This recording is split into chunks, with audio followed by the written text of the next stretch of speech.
నమస్తే అండి. గురుగారు, కర్కాటక రాశి విశిష్టత ప్రత్యేకతలు తెలియజేస్తారా? కర్కాటక రాశి ఇది కాలపురుషుడికి 4వ రాశి. అంటే మన ఈ లంగ్స్ డ్యామేజ్ అయితే ఈ మధ్య కరోనాలో లంగ్స్ డ్యామేజ్ అంతా చనిపోయారు. స్మోకింగ్ చేసే వాళ్ళంతా లంగ్స్ వీక్ అయిపోతాయి. వాళ్ళు ఒక్క ఫ్లోర్ కూడా ఎక్కలేరు. ఆ బ్రీతింగ్ అప్పుడే నోటితో పీలుస్తారు. ముక్కుతో పీల్చే గాలిని నోటితో పీలుస్తారు. అంటే మన శ్వాసకోశము అని అర్థము. అదేవిధంగా ఈ కర్కాటక రాశి వాళ్ళు డౌట్లు ఎక్కువ ఉంటాయి. వీళ్ళకు ప్రతి ఒక్కరి డౌటే, క్లారిఫై చేసుకుంది ఏది ముందుకెళ్ళరు. కంటితో చూస్తే కానీ ఏది చేయరు. స్థిరత్వం చాలా తక్కువ, చాలా సున్నితంగా ఉంటారు. సంతోషం వస్తే ఎక్కువ వచ్చేస్తుంది, బాధ వస్తే ఎక్కువ వచ్చేస్తుంది. లిమిటేషన్ ఏది రాదు. వీళ్ళకి ఆనందం వస్తే అవసరం మించి ఎక్కువ నవ్వేస్తారు, బాధ వస్తే అవసరం మించి ఎక్కువగా కుంగిపోతారు. ఎందుకు అలా అంటే ఈ రాశికి అధిపతి చంద్రుడు పెరుగుతాడు, తరిగిపోతాడు. అమావాస్య అసలు కనిపించడు, పౌర్ణమి రోజు నిండుగా ఉంటాడు. వీళ్ళ తత్వం కూడా అలాగే ఉంటుంది.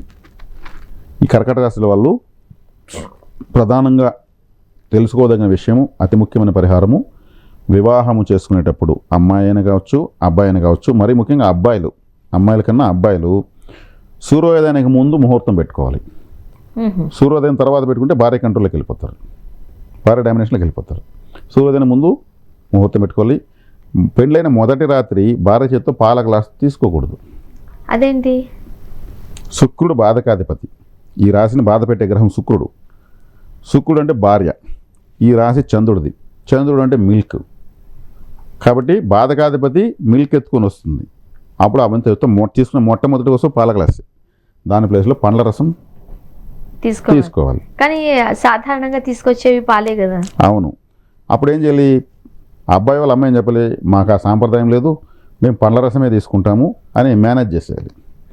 సూర్యోదయం తర్వాత పెళ్లి చేసుకుంటే, సూర్యుడు బయట వచ్చి సూర్యకాంతి పైన పడుతున్నప్పుడు కానీ ఆమె కానీ వివాహం చేసుకుంటే, సూర్యుడు అంటే అడ్మినిస్ట్రేషన్, గ్రహ రాజు. నేను చెప్పినట్టు నువ్వు వినాలి. ఈ చీర ఎంతంటే అది కొని ఇవ్వాల్సిందే. నీ దగ్గర డబ్బు లేకపోతే ఏదైనా తాకట్టు పెట్టు, నాకు సంబంధం లేదంటుంది. డామినేషన్ ఎక్కువైపోతుంది. బాధకాధిపతి కదా శుక్రుడు. కాబట్టి ఆ కారకత్వాన్ని బలపరచకూడదు. ఇతని చేత్తో శుక్రవారం రోజు ఆమెకు మల్లెపూలు తీసేయకూడదు. మల్లెపూలు అంటే శుక్రుడు. చీర అంటే కూడా శుక్రుడే. బట్టలు శుక్రవారం రోజు బట్టలు కొనియకూడదు. శుక్రవారం రోజు సినిమాకి తీసుకెళ్ళకూడదు. రేపు పోదాంలే అని చెప్పాలి. అంటే బాధకాధిపతిని బలపరచకూడదు. ఒక శుక్రవారం నియమం వీళ్ళకి చాలా కఠినంగా ఉంటుంది. ఇంకేం చేయకూడదు అంటే ఇవే ప్రధానమైన విషయాలు ఇవే. మల్లెపూలు అంటే చాలా చిన్నదే, అదే వద్దు అని డబ్బులు ఇచ్చేసి కొనుక్కోమని చెప్పచ్చు. ఈ వీళ్ళ చేత్తో ఇవ్వకూడదు అన్నాను. డబ్బులు ఇవ్వచ్చా? డబ్బులు ఇచ్చేసి నువ్వు కావాలంటే కొనుక్కొని చెప్పచ్చు. ఆమె చేత్తో ఆమె తీసుకోవచ్చు.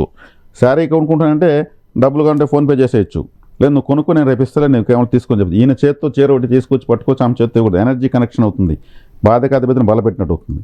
కొంతమంది తెల్లవారితో భోజనం చేసేటప్పుడు ఒకరి చేతికి ఇవ్వరు, పెడేస్తారు, మళ్ళీ వాళ్ళు ఎత్తుకుంటూ ఉంటారు.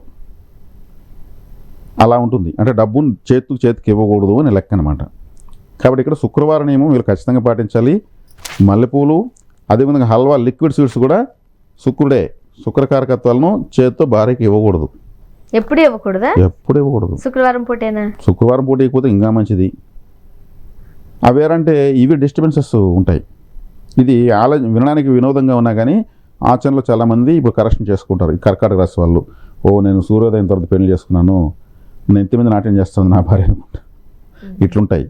కాబట్టి గ్రహాలు ఇలా బాధకాధిపతి యొక్క గ్రహం కాబట్టి ఆ కారకత్వాలను మనం బలపరచకూడదు. ఒకవేళ కర్కాటక రాశి ఆడవాళ్ళు ఉన్నారనుకోండి, కర్కాటక రాశి ఆడవాళ్ళంటే భర్త కారకుడు కుజుడు ఇక్కడ నీచబడతాడు, ఈ రాశిలో నీచబడిపోతాడు. కాబట్టి ఇక్కడ వచ్చేకాడికి మ్యారిటల్ డిస్టర్బెన్సెస్ ఆడవాళ్ళకనే ఉంటుంది, మగవాళ్ళకనే ఉంటుంది. నేను ఇలాగే ఉంటాను అనేటువంటి భార్య, నేను ఇలాగే ఉంటాను అనే భర్త వచ్చేదానికి అవకాశాలు ఎక్కువ. ఈ రాశిలో శ్రీరామచంద్రుడు పుట్టారు. శ్రీరామచంద్రుడికి ఆయన భార్య దగ్గర ఉండిందే, ఎక్కడో లంకలోకి వెళ్ళింది, దూరమైంది కదా. ఆయనకి రాజ్యం వచ్చిందా, అడవిలోకి వెళ్ళాడు. పిల్లల దగ్గర ఉన్నారా, పిల్లలు దూరమయ్యారు. అన్నదమ్ముల దగ్గర ఉన్నారా, వాళ్ళ రాజ్యం వాళ్ళు పరిపాలించుకుంటున్నారు. మరి రాముడు సంతోషంగా ఉన్నాడు. ఎదుర్కోవాలంటే ఎప్పుడు ఉంటాడు ఆయన? ఒక పట్టాభిషేకం ఉన్నప్పుడు మాత్రం సంతోషంగా ఉన్నాడు రాముడు. కర్కాటక రాశి లగ్నంలో పుట్టాడు ఆయన. పట్టాభిషేకంలో ఎవరైనా సంతోషంగా ఉంటారు. అందుకే శ్రీరామ పట్టాభిషేకం ఫోటో పెట్టుకుంటే మంచిది. మిగతా అంతా జీవితం అంతా ఆయన కష్టాలే. కర్కాటక రాశి, కర్కాటక లగ్నం. భార్య దూరం అయింది కదా, పిల్లల దూరం, అన్నీ దూరమైనాయి. శ్రీరాముడిని ఎగ్జాంపుల్ తీసుకునేచ్చు కర్కాటక రాశికి. అది ఆయనకు అన్ని డౌట్లే. శ్రీరామచంద్ర అన్ని డౌట్లే. ఆయనకు 12,000 డౌట్లు వచ్చాయి. ఆ 12,000 డౌట్లు వశిష్ఠుల వారు తీర్చారు, వారికి ఆన్సర్లు ఇచ్చారు. అదే వశిష్ఠ గీత అయింది. శ్రీరాముడి యొక్క సందేహ నివృత్తే వశిష్ఠ గీత. 12,000 అనుమానాలు వచ్చాయంటే ఆయన భార్యను కూడా అనుమానించాడని, ఆమె అగ్ని ప్రవేశం చేసిందని కూడా అంటారు. నేను స్టార్టింగ్ చెప్పిన డౌట్లు ఎక్కువ వీళ్ళకని చెప్పాను అట్లా. కాబట్టి రాముడు చిన్న విషయానికి ఎక్కువ సంతోషపడతాడు, చిన్న విషయానికి ఎక్కువ బాధపడతాడు. ఈ కర్కాటక రాశి కర్కాటక లగ్నం యొక్క ప్రభావము, ఆయన ఆ జన్మను అవతారాన్ని అలా ఆ రాశిలో తీసుకోవాల్సి వచ్చింది. ఆయన పరబ్రహ్మ మహావిష్ణువు, కానీ ఇక్కడ అవతార వైశిష్టం వచ్చేకాడికి ఆయన అటువంటివి అనుభవించి సమాధానం చూపించాలి. కాబట్టి మరి ఎలాంటి విషయాలలో జాగ్రత్తగా ఉండాలి? జాగ్రత్తగా ఉన్న విషయాలే మొత్తం ఈ చెప్పినదంతా జాగ్రత్తగా ఉన్న విషయాలే. భారీ డామినేషన్ లేకుండా చూసుకోవాలి. ప్రధానంగా వివాహ ముహూర్తము సూర్యోదయానికి ముందు పెట్టుకోవాలి. పాల గ్లాస్ తీసుకోకూడదు. శుక్రవారం రోజు భార్యను సంతోషపెట్టాలంటే కుదరదు. ఒకవేళ ఇస్తే మరుస రోజున గొడవలు వస్తాయి. వెంటనే రావచ్చు, మరుస రోజు కూడా రావచ్చు. ఆ రోజు చీర తీస్తే అద్భుతం చీర తీసినా ఆమెకు నచ్చకపోవచ్చు. ఆ రంగులు ఆమె రెటీనా కనెక్ట్ కాకపోవచ్చు. ఎంత బాగున్నా నాకైతే కనెక్ట్ కాలేదు, ఇంత పెట్టి ఖర్చు తీసుకొస్తే నా భార్య నచ్చలేదు అనే బాధ కలగచ్చు. అదేదో శనివారం తీసి ఇచ్చు, గురువారం తీసి ఇచ్చు, అట్లే ఎత్తిపెట్టి ఇంట్లో పెట్టేసి రేపిస్తా గిఫ్ట్ అని చెప్పి ఇవ్వచ్చు. నిన్నెందుకు లేదంటే నువ్వు వెయిట్ చేయాలి కదా ఆ థ్రిల్లింగ్ కోసం అని చెప్పచ్చు. ఏదో ఒకటి చెప్పచ్చు. ఏ రోజు మంచిది వీళ్ళకు? సోమవారం మంచిది, ఆదివారం మంచిది, గురువారం మంచిది. ఓకే. ఒకవేళ ఏదైనా రంగు గల వస్త్రాలు ధరిస్తే మంచిది అని ఏమైనా ఉందా? వీళ్ళకు పింక్ కలర్ సెట్ అవ్వదు. Pink related. అదేవిధంగా ఆఫ్ వైట్ బాగా సెట్ అవుతుంది. Off white. అదేవిధంగా క్రీమ్ కలర్ అంటే మనకు వెనిలా ఐస్ క్రీమ్ ఉంటుంది కదా, వైట్ కాకుండా క్రీమ్ కాకుండా శాండిల్ వైట్ అంటారు. శాండిల్ వైట్ అటువంటి బాగా కలిసి వస్తాయి. అదేవిధంగా వీళ్ళకు ఎల్లో రిలేటెడ్. అదేవిధంగా వీళ్ళకు ఆరెంజ్ రిలేటెడ్, అవన్నీ బాగా కలిసి వస్తాయి. ఏ దేవీ దేవతను ఆరాధిస్తే మంచిది? వీళ్ళు ఎక్కువగా ఆరాధించాలన్న దేవత పార్వతీదేవి, అమ్మవారిని అర్థము. అదేవిధంగా సూర్య నమస్కారాలు ఎక్కువ చేయాలి. ఎందుకంటే చంద్రుడికి పవర్ ఇచ్చేది సూర్యుడే. సూర్యుడు పవర్ ఇస్తే కనిపిస్తాడు, లేదంటే కనిపించడు. కాబట్టి సూర్య నమస్కారాలు ఎక్కువ చేయాలి. రవి ప్రకాష్ రవితేజ, భాను ప్రకాష్ భానుతేజ, సూర్యప్రకాష్ సూర్యతేజ, ఆదిత్య, దినకర్, భాస్కర్, సూర్యనారాయణ ఇట్లాంటి పేర్లు ఉన్న వాళ్ళతో సఖ్యతగా ఉండొచ్చు, ఫ్రెండ్స్గా చేసుకోవచ్చు.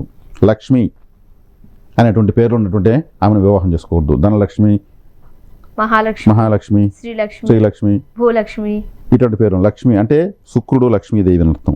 కాబట్టి లక్ష్మీ శబ్దం ఒకవేళ ధనలక్ష్మి అనుకో, ధన అని పిలవచ్చు. లక్ష్మిని వదిలేయాలి, ఆ టైటిల్ని వదిలేయాలి.